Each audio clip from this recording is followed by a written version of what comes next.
अरे बेटा राजू जल्दी कर, स्कूल के लिए देरी दलित हो का रही है। बेटा हाँ, बना बापू आया। कलेक्टर, सभी लोग देखकर हुए हाँ हैरान। मालिक। आज मालिक।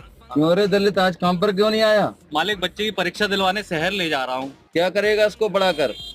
इसको भी कल से काम पर ले आ।